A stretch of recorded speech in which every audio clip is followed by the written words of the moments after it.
All right, so cylinders.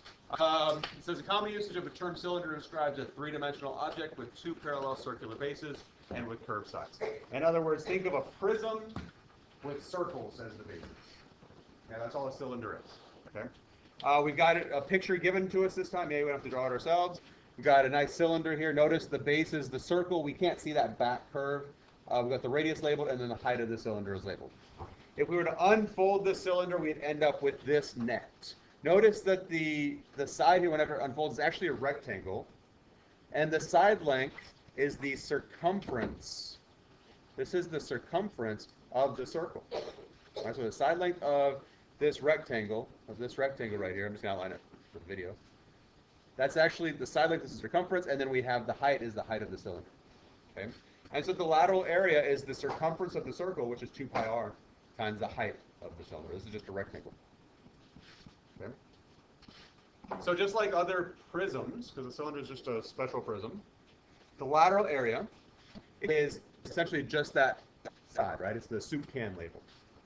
Okay? The total area, or the total surface area, is the lateral area plus the areas of the two bases. And the volume, again, just like a prism, is the area of the base times the height. Okay, so this follows the exact same rules as any other prism. The difference is the bases are circles. Okay, so let's start by finding the lateral area of the cylinder. So the lateral area is the circumference times the height. So 2 pi r h. So 2 pi. The radius of the circle is given, and the height of the cylinder is given. So we have 2 pi times 5 times 10. And then we multiply all this out, and we get 100 pi, which is 314.159 square centimeters. Okay, notice again, it's area, so our units are squared.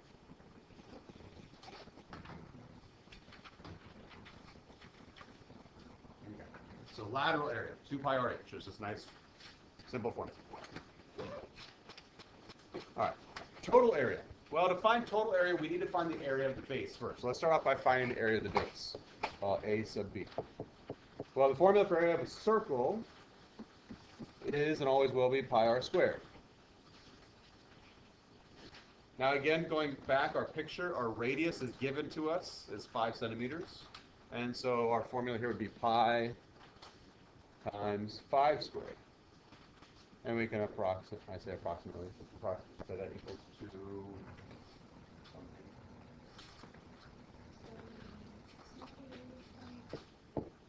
78.5398. Now, how many bases does the cylinder have? It's got the top and the bottom, right? So that's all we got to remember. There's a top and a bottom. And so our total area, I'll just call it A sub t, was our, let's write it down, lateral area plus 2 times the area of our base. Okay, because we got the lateral area plus the top and bottom. So our lateral area was 314.159. We've got 2 times this area that we just found, the 78.5398.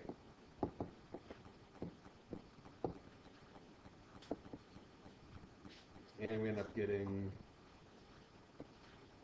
471.239. And again, we're still talking about area, so we still have square centimeters.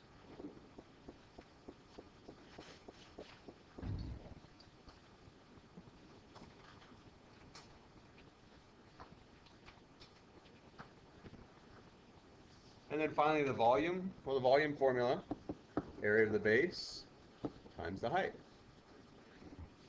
Same as a prism. Well, we found the area of the base right here. We don't have to redo that.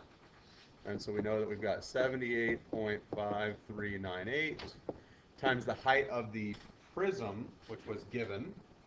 We can back out our picture. The height is right there at 10. So 78.5398 times 10. So move the decimal over 1, 785.398.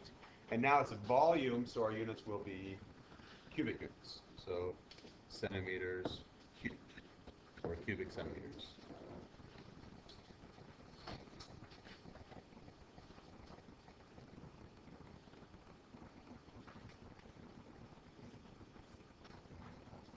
Again, at the bottom here is just a reminder about oblique cylinders. We're still not going to worry about them. An oblique cylinder, again, if you imagine like a slinky and you were to slide it over.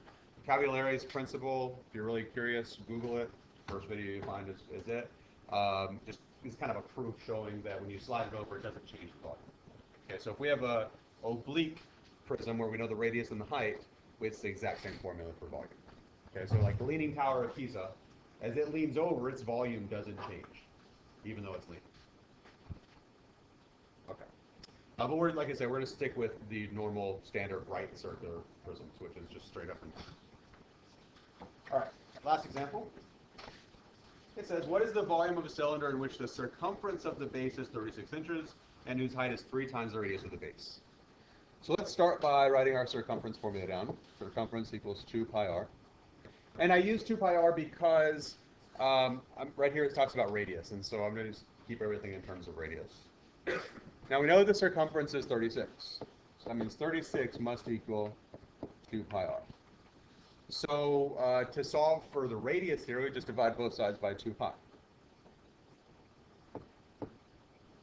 Okay. Now I'm going to go ahead and I'm going to, like I said, these divide out. We're left with 36 over 2 pi equals r. And I'm going to put the 2 pi in parentheses, and you should too, to remind yourself that when you put this in the calculator, the 2 pi must be in parentheses. Okay? Unless you use control divide, in which case it doesn't matter. But if you just press divide, you've got to divide by 2 pi, the quantity 2 pi, not just 2. Okay, so when we do that, we'll throw that in the calculator, we get r is equal to about 5.7296.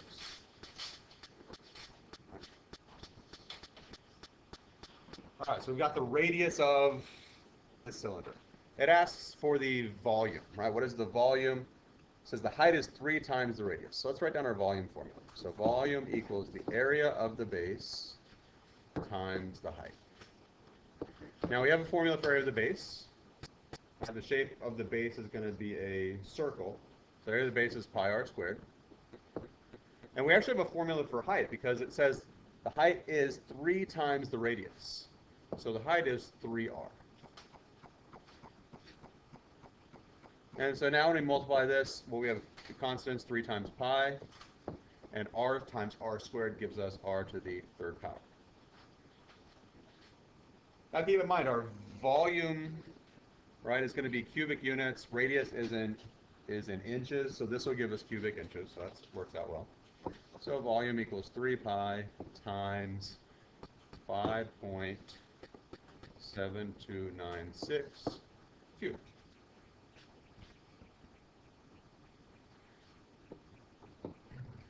So we type that into our calculator, and we get 1,772.736 cubic inches.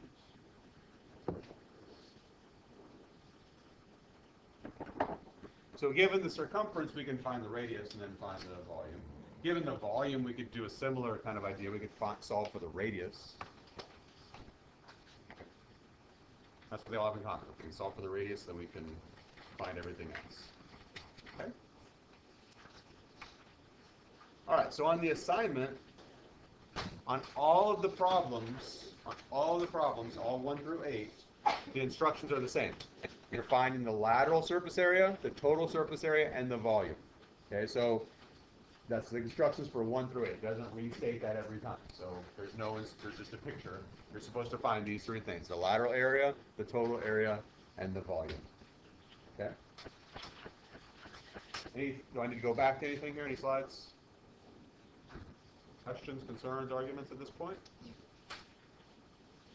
All right, go ahead and get started.